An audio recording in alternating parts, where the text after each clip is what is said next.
Liko sedang perhatikan Pokemon yang bertengger di atas pohon. Itu adalah Squawkabilly, yang warnanya beda dengan yang dimiliki oleh nenek Liko. Squawkabilly merupakan Pokemon kakak tua bertipe normal petarung, yang warnanya putih mempunyai solidaritas yang kuat, dan bertahan hidup dengan bekerja sama dengan teman-temannya. Liko memastikan dia akan merekam Pokemon itu, namun baru sadar Rotomponnya sedang dalam mode kamera depan, sehingga dia pun gagal merekam video Pokemon tersebut. Roy dan Fuecoco bersembunyi di balik semak-semak untuk mengamati Capsakid, Pokemon cabai gendot bertipe rumput. Semakin lama Capsakid berjemur dan menyerap sinar matahari, komponen pedas dalam tubuhnya semakin bertambah, dan juga serangan jurusnya menjadi semakin pedas. Rasa makanan khas region Paldea sangat pedas dikarenakan dibuat menggunakan gigi depan Capsakid yang copot. Roy membayangkan seperti apa kira-kira pedasnya makanan Paldea, dan dia pun ingin mencicipi hidangan khas tersebut. Fuecoco lalu menyerahkan berry kepada trainernya, yang digunakan Roy untuk mancing Pokemon tersebut. Setelah Capsakid makan berry tersebut, Fuecoco membawakan lebih banyak lagi berry untuk trainernya. Waterl juga melakukan hal yang sama, namun dia kalah cepat dari Fuecoco yang terus saja membawa lebih banyak berry. Ketika dia disibukkan dengan Pokemonnya yang terus saja membawakan berry, Capsakid yang sudah selesai makan berlalu pergi meninggalkannya. Waterl hendak mengumpulkan lebih banyak berry lagi, tapi saat mencoba terbang ke atas pohon, dia jatuh karena angin yang berembus kencang. Dia pun merasa kesal karena tidak bisa menjangkau berry yang terlalu tinggi. Menjelang malam harinya, Liko dan kawan-kawan mendirikan tenda untuk bermalam di sana, dan mempersilahkan para Pokemon untuk menyantap makanannya. Dot menonton video yang direkam oleh Liko, tapi kesulitan mengidentifikasi Pokemon yang ada di situ karena videonya buram. Apalagi ada Liko yang menunjukkan wajahnya di hadapan kamera. Liko menjelaskan bahwa dia tak sengaja membuka kamera depan saat mencoba merekam Pokemon. Sayang sekali, padahal Squawkabilly yang putih adalah yang paling langka. Tapi Liko tidak bisa menggunakan video yang buram ini untuk laporannya. Sementara Roy malah menunjukkan video Waterl yang jatuh karena hembusan angin. Tapi sekarang Waterl nampaknya masih belum bisa mengatasi jika ada angin yang berembus kencang, dan dia pun tidak mau terbang lagi. Roy berharap dia bisa melakukan sesuatu untuk membantu Pokemonnya itu. Saat semuanya sudah tertidur dengan nyenyak, Roy menyadari Waterl yang menghilang. Rupanya Waterl sedang melatih kemampuan terbangnya, namun sayangnya masih sering gagal. Dia pun langsung bersembunyi ketika Roy memanggilnya. Roy merasa sangat lega karena menemukan Pokemonnya, tapi penasaran apa yang sedang dilakukannya di tengah malam seperti ini. Dia pun langsung menyadari bahwa Waterl sedang berlatih. Melihat Pokemonnya itu dalam keadaan lesu, Roy dan Fuecoco mulai bernyanyi dan berjoget supaya Waterl kembali bersemangat. Namun beberapa saat kemudian muncul kabut yang menutupi hutan tersebut. Roy yang ketakutan segera meluk Pokemonnya, mengira ada hantu yang bergentayangan akan muncul. Sekilas dia melihat bayangan hitam di ujung sana. Penasaran siapakah orang tersebut. Bayangan hitam itu menghampirinya dan mengungkapkan ternyata itu adalah Houndstone. Seorang wanita yang memiliki Pokemon anjing hantu itu segera menghampiri Roy. Dia kagum dengan lantunan lagu yang dinyanyikan oleh Roy, yang sepertinya sedang berusaha menyemangati Pokemonnya. Namun dia merasakan vibes yang buruk dari Waterl, mengatakan lari dari rasa takutnya tidak akan menyelesaikan apapun. Sebenarnya tidak ada yang salah dari merasa ketakutan, kita hanya perlu menghadapinya. Kira-kira seperti itulah kata-kata yang diucapkan oleh wanita itu, yang membangkitkan kembali semangat Roy. Wanita itu memperhatikan Fuecoco, yang menurutnya memiliki semangat berapi-api. Mendengar hal ini, Waterl jadi semakin cemburu dengannya. Beberapa saat kemudian, Capsakid muncul lagi.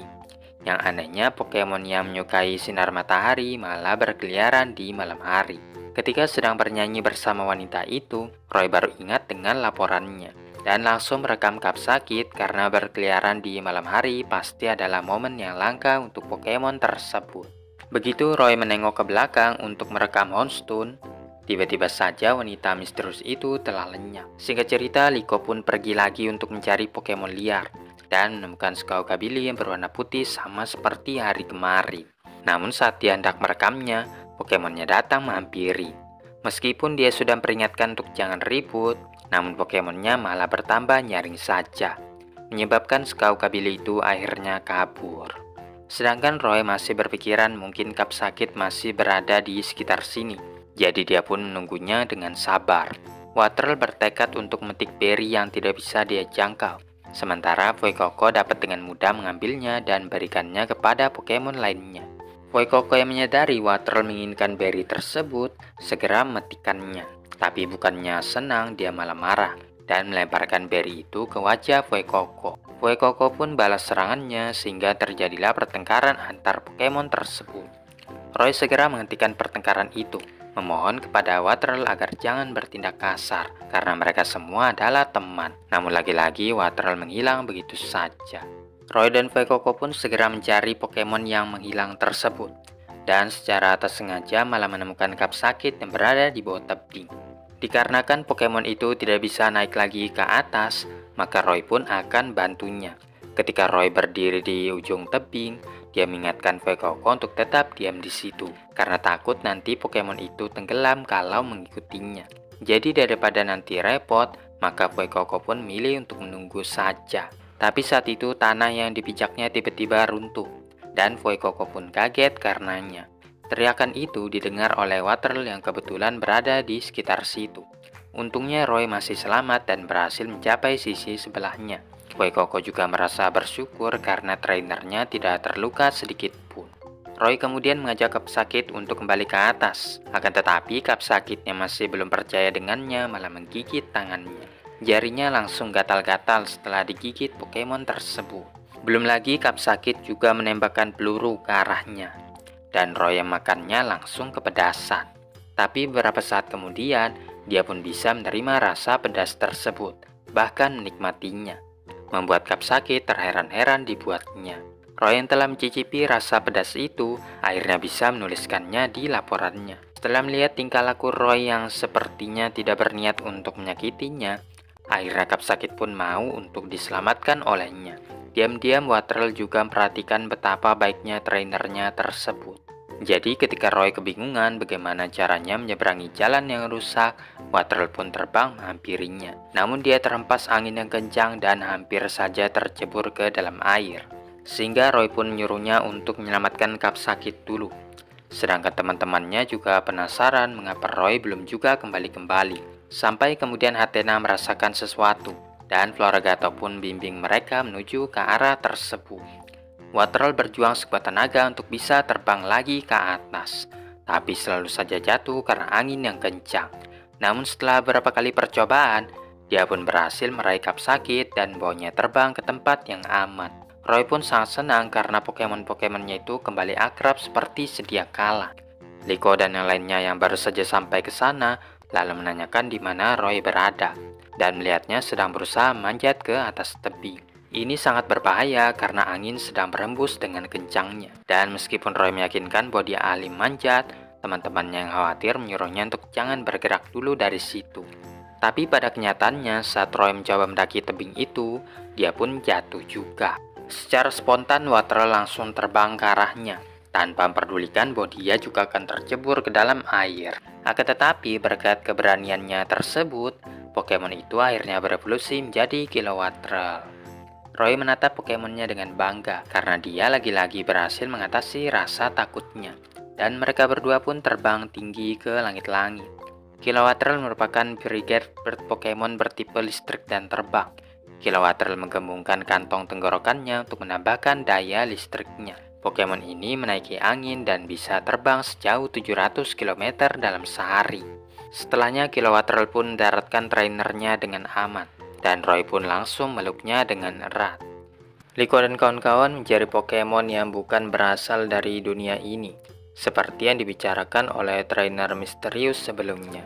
Jika mereka bisa menemukan Pokemon itu, akan sangat bagus dimasukkan ke dalam laporannya. Namun semakin jauh mereka berjalan, hutan itu semakin lebat saja, dan ada banyak Pokemon yang berkeliaran di dalamnya. Beberapa saat kemudian, Hatenna merasakan sesuatu dari dalam hutan tersebut. Akhirnya sesuatu itu menampakkan dirinya, yang mana itu adalah kelompok yang mirip persis seperti Liko dan teman-temannya. Mulai dari cara berpakaiannya, serta Pokemon-Pokemonnya yang memiliki warna yang sama. Mereka bertiga sangat lega karena bisa lolos dari kejaran Pokemon itu. Setelah Hatenna menyembuhkan luka-lukanya, Ternyata orang-orang itu juga berasal dari akademi yang sama. Tapi saat dalam perjalanan untuk menyelesaikan ujian terastal Pokemon, mereka tersesat di dalam hutan ini. Pada saat itu hutannya dalam keadaan berkabut, sehingga mereka pun tidak tahu mau jalan kemana. Sampai kemudian mereka tiba di tepi sungai, yang di dekatnya ada pohon besar yang menyeramkan. Karena atasnya tiba-tiba putus, maka mereka pun motong batang menjalar yang ada di situ untuk memperbaikinya. Dan ketika hendak pergi dari tempat tersebut, tiba-tiba saja mata merah menyala muncul. Ketiganya berusaha melawan Pokemon misterius itu, tapi mereka tidak sanggup mengalahkannya karena Pokemon itu sangat kuat dan juga ganas. Setelah menyebutkan bahwa Pokemon itu bukan berasal dari dunia ini, maka Roy pun mengira itu pasti adalah Pokemon yang mereka cari-cari. Ketika ditanya mengapa mereka ingin bertemu dengan Pokemon misterius itu, Liko mengatakan itu karena mereka ingin membuat laporan Pokemon yang bagus.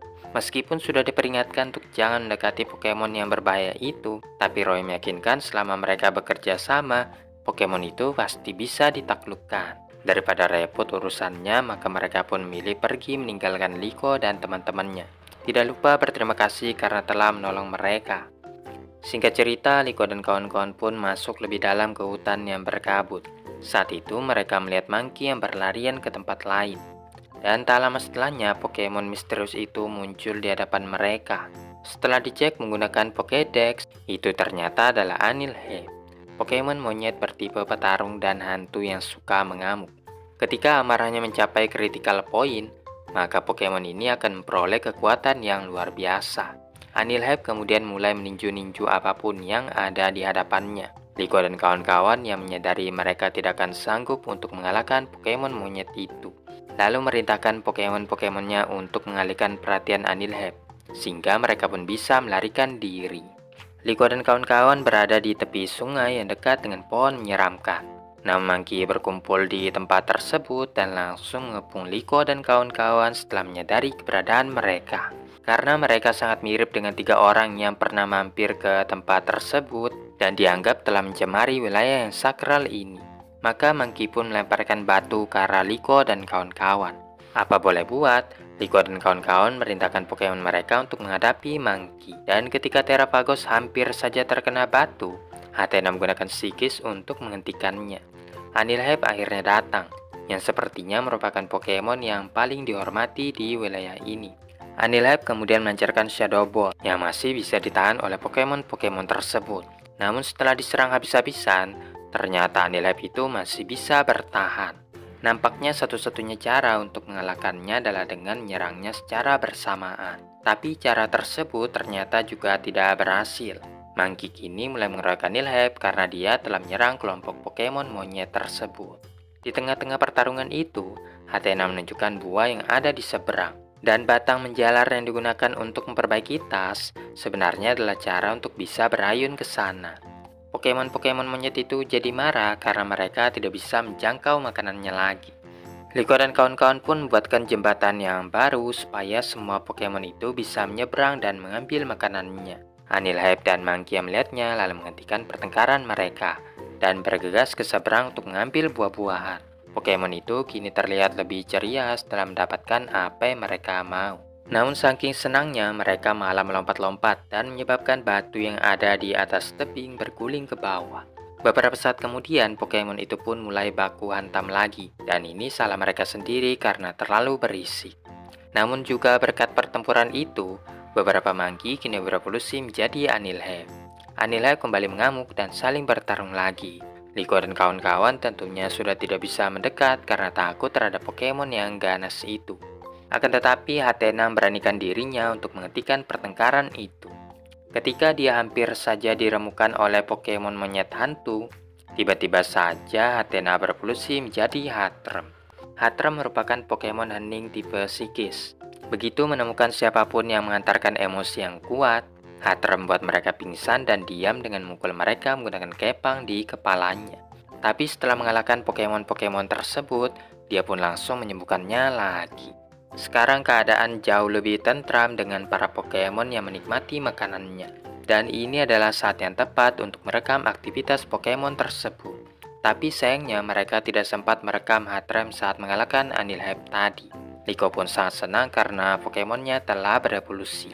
Tapi karena hal itu juga, Hatrem kini tidak muat lagi masuk ke dalam tudung Liko. Ternyata banyak sekali Pokemon yang masih belum ditemukan, sehingga mereka bertiga pun ingin bertemu dengan Pokemon-Pokemon itu.